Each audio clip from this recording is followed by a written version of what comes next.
exponent is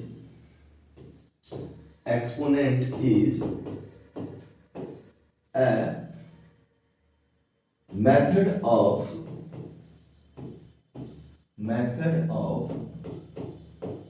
representing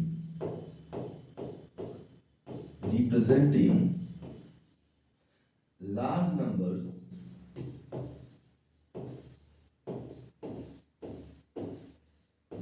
numbers in the form of power. मतलब क्या हुआ कि यहां पे एक्सपोनेंट को हम सिंपली कहें तो एक्सपोनेंट एक ऐसा मेथड है जहां पे हम नंबर्स को, जो लार्ज नंबर्स होते हैं उनको एक पावर की फॉर्म में रिप्रेजेंट करते हैं।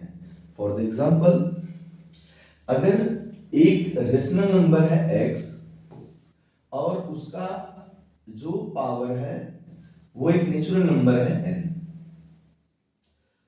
तो इस तरह के रिप्रेजेंटेशन का हम लोग बेसिकली एक्सपोनेंशियल रिप्रेजेंटेशन कहते हैं, जहां पे x क्या है, बेस, x क्या है, बेस, और ये बेस हमेशा से एक रेशनल नंबर होगा। क्या होगा? ये रेशनल नंबर होगा जो 0 के इक्वल नहीं होना चाहिए। सेकेंड थिंग, जो n है वह हमारा है पावर,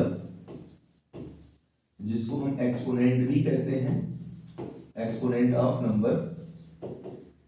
ये हमेशा से एक नेचुरल नंबर होना चाहिए। क्या होना चाहिए बेटा? नेचुरल नंबर होना चाहिए। मतलब यह 0 पॉजिटिव भी हो सकता है, 0 भी हो सकता है, नेगेटिव भी हो सकता है, रेशनल भी हो सकता है, कोई सा भी नंबर हो सकता है ये। ठीक है, तो अगर किसी भी नंबर को हम लोग इस तरह से रिप्रेजेंट करते हैं पावर के फॉर्म में, तो उसे हम एक्सपोनेंशियल रिप्रेजेंटेशन कहते हैं। बेसिकली इसका मतलब क्या होता है कि जैसे एक नंबर है 5 into 5 into 5, तो सिंपली अगर इसको हम एक्सपोनेंशियल रिप्रेजेंटेशन में लिखना चाहे तो इस नंबर 125 को हम सिंपली लिख सकते हैं 5 to the power 3। इसे कुछ लोग 5 कैरेट 3 भी लिखते हैं, 5 कैरेट साइन एंड 3। तो इस तरह के रिप्रेजेंटेशंस के नंबर के फॉर्म को हम लोग बोलते हैं एक्सपोनेंशियल रिप्रेजेंटेशन। अब इसका यूटिलाइजेशन, इसके कुछ बेसिक्स लॉ हैं, हम उनके बारे में भी समझेंगे। जो बेसिक्स लॉ है इनके वो कुछ इस तरह से हैं। मतलब क्या कि लॉ ऑफ एक्सपोनेंट, कौन कौन से लॉ हैं उनको हम वन आफ्टर वन समझेंगे। ठीक है, अब इन लॉ को अगर ध्यान से देखा जाए तो सबसे पहले हम the first law is law of multiplication. Means अगर एक नंबर है a जिसका एक्सपोनेंट m है और एक नंबर a का ही मल्टीप्लिकेशन है जिसका पावर n है, तो हम बड़े सिंपली इसे a to the power m plus n लिख सकते हैं। एग्जांपल के तौर पे लिखते हैं कि अगर 5 to the power 3 into 5 to the power 8 हो, तो हम इसको सिंपली क्या लिख सकते हैं, 5 to the power 3 plus 8 is equal to 5 to the power 8। मतलब अगर बेस इक्वल है, बेस क्या है, इक्वल है, तो एक्सपोनेंट के और दोनों नंबर के मल्टीप्लिकेशन साइन हो तो जो हमारे एक्सपोनेंट होते हैं वो ऐड हो जाते हैं। मतलब क्या है कि रूल्स क्या है कि दो नंबर के बेस अगर सेम है और उनके बीच मल्टीप्लिकेशन का साइन है तो फिर हम उनके एक्सपोनेंट्स को ऐड कर देते हैं। सिंपली एक और एग्जांपल लेते हैं। कुछ लोगों को ऐसा लगता है, फिर बच्चे कहीं कहीं पे जो मिस्टेक करते हैं, suppose 4 to the power 3 plus 4 to the power 2 हो, तो हम इसे 4 टू द पावर 3 प्लस 2 नहीं लिख सकते हैं। क्यों नहीं लिख सकते हैं? क्योंकि जो ये रूल्स हैं वो अप्लाई होते हैं सिर्फ मल्टीपल के साइन के लिए। किसके साइन के लिए? मल्टीपल्स के साइन के लिए। तो ये चीजों का आप ध्यान रखेंगे कि जब भी यहाँ पे ये मल्टीप्लिकेशन का साइन आएगा दोनों नंबर्स के बीच में और दोनों के बेस सेम होंगे, तो इस कंडीशन पे आप बड़े आसानी से क्या कर सकते हैं? उनके एक्सपोनेंट्स को ऐड कर सकते हैं। तो ये पॉसिबल नहीं है, इस चीजों का ध्यान रखिएगा। और ये हमारा पॉसिबल है, इस तरह से हम उनके एक्सपोनेंट्स को ऐड करेंगे जब बेस क्या हो? सेम हो। एक एग्जांपल और लेते हैं, 2 to the power 7 multiplied by 2 to the power 1। हम इसे सिंपली क्या ले सकते हैं? देखो यहाँ पे दोनों की बेस जो है वो 2 है, लेकिन एक्सपोनेंट अलग अलग है। ऐसे कंडीशन पे हम क्या करेंगे? एक्सपोनेंट को ऐड कर देंगे। एक्सपोनेंट को क्या कर देंगे? ऐड, सिंपली इसको 2 to the power 8 लिख सकते हैं। ठीक है, और एक एग्जांपल लेते हैं, 3 to the power 4 into 3 to the power 6। Then because base दोनों जगह पे सेम है, इनके बीच में मल्टीप्लिकेशन का साइन आया है, इसलिए इनके हम एक्सपोनेंट्स को ऐड करके लिख सकते हैं 3 to the power 10। ये सही है, ठीक है, क्योंकि यहाँ पे मल्टीप्लिकेशन का साइन होना चाहिए, दोनों के बेस सेम होने चाहिए, तभी जाकर के हम उनके दोनों को एक्सपोनेंट्स को ऐड करेंगे। तो ये मल्टीप्लिकेशन लॉ है एक्सपोनेंट्स का, कि अगर दो नंबर के बेस सेम हो तो उनके मल्टीप्लिकेशंस करते समय हम उनके एक्सपोनेंट को ऐड कर देते हैं। ठीक है, अब एक नई टॉपिक और समझते हैं। सेकेंड लॉ जो हमारा है उसको बोलते हैं law of division of exponents. ठीक है, कि मतलब अगर दो नंबर हैं, सेकेंड जो है, let a number is a और इसका पावर है m, और इनके बीच में डिवीजन का साइन है, और दूसरा नंबर है b और इसके एक्सपोनेंट की पावर है n। तो ऐसे कंडीशंस पे क्या होंगे? मतलब यहां पे दोनों के बेस हम सेम रखते हैं, बेस दोनों के सेम है और उनके बीच में डिवीजन का साइन है। जहां पे हमने एक कंडीशन और रखा है कि m जो है वो n से बड़ा नंबर है, m is greater than n। तो ऐसे कंडीशंस पे हम क्या करते हैं? एक्सपोनेंशियल लॉ क्या कहता है कि ऐसे कंडीशंस पे जो एक्सपोनेंट होते हैं वो सब्ट्रैक्ट हो जाते हैं। एक्सपोनेंट क्या हो जाते हैं? सब्ट्रैक्ट हो जाते हैं। मतलब क्या कि a to the power m divided by a to the power n को हम राइट कर सकते हैं a to the power m upon a to the power n, और we can write a to the power m minus n। मतलब क्या है कि अगर दोनों के बेस सेम हो, दोनों नंबर्स के क्या हो? बेस सेम हो और उनके बीच डिवीजन का साइन हो, तो सिंपली हम उनके एक्सपोनेंट को सब्ट्रैक्ट कर देते हैं। यहाँ पे एक कैरिंग पॉइंट क्या है कि अगर n की वैल्यू n से बड़ी है तो हमारे साइन इस तरह से आएंगे। अगर ऐसा हो कि जो n हो वो ग्रेटर हो, तो इस कंडीशन पे इसके साथ और भी लॉ ऐड हो जाते हैं, और वो इनवर्स लॉ है या फिर नेगेटिव एक्सपोनेंशियल लॉ के तहत समझेंगे नेक्स्ट टॉपिक पे। ठीक है, एग्जांपल्स लेते हैं कुछ। For the example 3 to the power 4 divided by 3 to the power 2, so it can be simply write 3 to the power 4 minus 2 which are equal to 3 to the power 2। मतलब क्या हुआ कि यहाँ पे दोनों जगह पे आप ध्यान से देखेंगे दोनों के बेस सेम थे, तो यहाँ पे उनके एक्सपोनेंट्स को हमने सब्ट्रैक्ट कर दिया, और सब्ट्रैक्ट करने के बाद हमारी वैल्यू आ गई 3 to the power 2। ठीक है, इसी तरह से अगर दिया हो 2 to the power 5 upon 2 to the power 3, then we can simply write 2 to the power 5 minus 3 which are equal to 2 to the power 2। तो इस तरह से हम अगर दोनों नंबर्स के बेस सेम हो और डिवीजन के उनके बीच में साइन जो आया हो, कौन सा साइन आया? डिवीजन साइन आया हो, तो ऐसे कंडीशन पे उनके एक्सपोनेंट्स को हम सब्ट्रैक्ट कर देते हैं विद साइन। ठीक है, जो हमारा सेकेंड लॉ हो गया। जो थर्ड लॉ है वो है लॉ ऑफ एक्सपोनेंशियल मल्टीप्लिकेशन। मतलब क्या है? थर्ड लॉ जो हमारा है कि अगर कोई एक नंबर बेस है x और इसके पावर है n, और फिर इस पूरे नंबर का पावर है n, तो ऐसे कंडीशंस पे हम इसको क्या करते हैं? कि जो बेस x है इनके एक्सपोनेंट का मल्टीप्लिकेशन हो जाता है, मतलब m इंटू n लिख लो या फिर इसको x to the power n into m लिख लो, दोनों कंडीशन सेम है। ठीक है, for the example 2 to the power 3 whole power 4, इसको हम सिंपली लिख सकते हैं 2 टू द पावर 3 इंटू 4।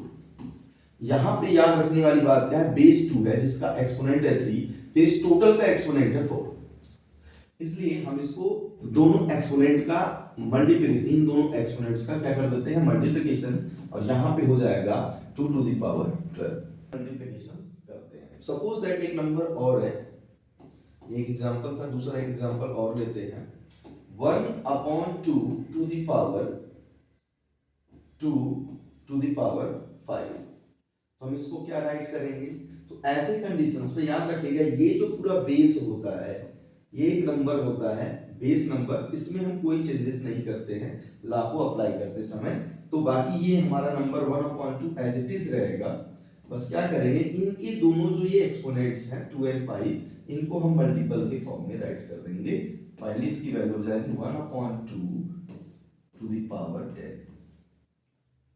ठीक है, ये बेसिक्स लॉ है, और भी कुछ लॉ करते हैं, और एक आप लोगों को टास्क में दे दे रहा हूं, इसको आप लोग सॉल्व करके दीजिएगा। 5/2 to the power 2 to the power 3, आप इसके आंसर जरूर बताइएगा। The next question is third and now the fourth law. Fourth law को समझना बहुत आसान है कि अगर बेस अनइक्वल हो और उनके एक्सपोनेंट्स इक्वल हो तो ऐसे कंडीशन पे हम करते क्या है, सपोज दैट कोई एक नंबर है x into y to the power n, तो इसको हम सिंपली राइट कर सकते हैं x to the power n into x to the power n into y to the power n, जहां पे x और y अलग अलग नंबर्स हैं। For the example 3 to the power 4 into 4 to the power 7, it can be right as 4 to the power 4 also, because the power should be similar. Then we can write 3 into 4 to the power 4, means it can be right as 12 to the power 4. Another example, एक दूसरा example भी देखते हैं 2 to the power 3 into 5 to the power 3, then we can write it as 10 to the power, means 2 and 5 का multiplication हो जाएगा और exponent क्या होगा सिमिलर रहेगा। ठीक है, तो इस तरह से हम अलग अलग अगर डिफरेंट डिफरेंट बेस हो, तो इस डिफरेंट डिफरेंट बेस के अगर एक्सपोनेंट सेम है तो दोनों बेस नंबर्स के मल्टीप्लिकेशन हो जाते हैं। दोनों बेस नंबर के क्या हो जाते हैं बेटा, मल्टीप्लिकेशन। याद रखिएगा बेस के मल्टीप्लिकेशंस होते हैं। ठीक है, एंड द लास्ट लॉ, और you can say fifth law, fifth law है हमारा x टू द पावर, अगर कोई ऐसा नंबर है जो इस फॉर्म में है x upon y to the power n, अगर इस तरह से रिप्रेजेंट है x upon y to the power n, इसका सिंपल सा एक मीनिंग है, ये जो होल पावर ये दोनों नंबर्स में है, मतलब हम इसको लिख सकते हैं x to the power n upon y to the power n। मतलब क्या है कि एग्जांपल्स के साथ समझते हैं कि अगर 2/3 टू द पावर 5 है तो इसका सिंपल सा मीनिंग है यहाँ पे 2 का भी पावर 5 है और 3 का भी पावर क्या है 5 है। ठीक है, तो सिंपली इस तरह से इसको हम रिप्रेजेंट करके फिर सॉल्यूशंस करते हैं। ठीक है, and the sixth a very important law which are known as zero exponent law. Zero exponent law. अब जीरो एक्सपोनेंट लॉ है क्या है, अगर किसी भी बेस नंबर का एक्सपोनेंट जीरो हो जाए, बेस का एक्सपोनेंट 0 हो जाए उसकी वैल्यू हमेशा 1 होती है। बहुत इंपॉर्टेंट सा लॉ है, कोई भी अगर नंबर है, कितना भी बड़ा नंबर है और उसका होल पावर 0 हो जाए तो वो नंबर की वैल्यू हमेशा 1 आएगी। मतलब किसी भी नंबर्स के एक्सपोनेंट अगर 0 होंगे तो उसकी वैल्यू 1 होगी। फॉर द एग्जांपल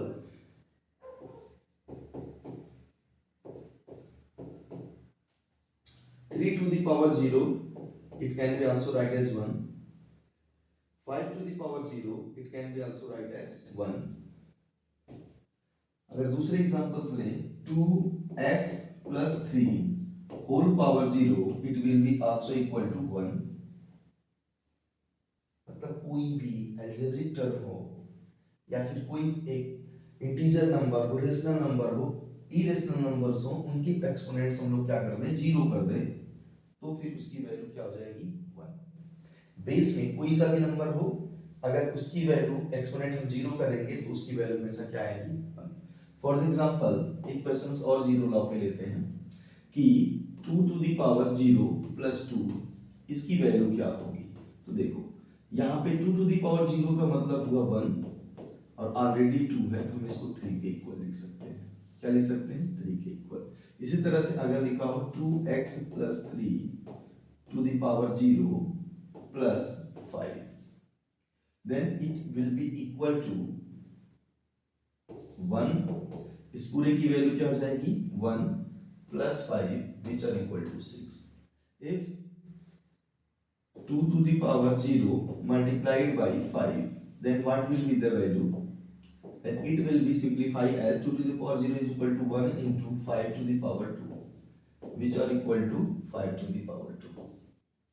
ठीक है, तो इस तरह से ये एक्सपोनेंशियल लॉ आप याद रखिएगा, जीरो एक्सपोनेंट लॉ, कि किसी भी बेस की वैल्यू, बेस का अगर एक्सपोनेंट 0 कर दे तो उस पूरे टर्म की वैल्यू 1 के इक्वल हो जाती है। जैसे यहाँ पे इस पूरे टर्म की वैल्यू हमने 1 लिख दिया, यहाँ पे हमने इस पूरे टर्म की वैल्यू 1 लिख दिया, यहाँ पे 1। ठीक है, तो कोई भी नंबर हो, अलजेब्रिक टर्म हो, उन अगर टर्म्स के बेस के टोटल जो होल वैल्यूज है एक्सपोनेंट में वो 0 हो तो उसकी वैल्यू हमेशा 1 होगी। ये याद रखिएगा, बहुत इंपॉर्टेंट रोल प्ले करता है। तो आज हमने बेसिकली उन टॉपिक्स को समझा जो एक्सपोनेंशियल लॉ में इंपॉर्टेंट पॉइंट्स हैं। यहाँ पे हम नेगेटिव इंटीजर्स या फिर नेगेटिव एक्सपोनेंट्स के बारे में नहीं स्टडी किए हैं, वो भी समझ लेते हैं कि अगर किसी भी एक्सपोनेंट की वैल्यू नेगेटिव हो, नेगेटिव एक्सपोनेंट के बारे में भी हम थोड़ा सा समझ लेते हैं। Suppose that a to the power minus n हो, तो इसका सिंपल सा मीनिंग है कि हम इसका रेसिप्रोकल कर देते हैं। क्या कर देते हैं, रेसिप्रोकल कर देते हैं upon 2x plus 5 upon sorry whole power 2। मतलब सिर्फ क्या है, इसको रेसिप्रोकल करेंगे, 1 के अपॉन में लिखेंगे और पावर को पॉजिटिव कर देंगे। जो यहाँ पे नेगेटिव दिख रहा था वो पावर यहाँ पे क्या हो जाएगा, पॉजिटिव हो जाएगा। तो नेगेटिव एक नेगेटिव एक्सपोनेंट का लॉ है, इसको याद रखिएगा। ये भी एक इंपॉर्टेंट रोल प्ले करता है जब नंबर्स को एक साथ हम लोग एडिशन, मल्टीप्लिकेशन, समेशन करते हैं। कुछ आपको होमवर्क में मेंशन कर रहा हूँ, आप उन्हें जरूर ट्राई कीजिएगा, उससे आपको इस पे अच्छे से आपकी कमांड हो जाएगी और एक एक्सपेंशन को सॉल्व करने में, कोई मैथमेटिकल ऑपरेशन करने में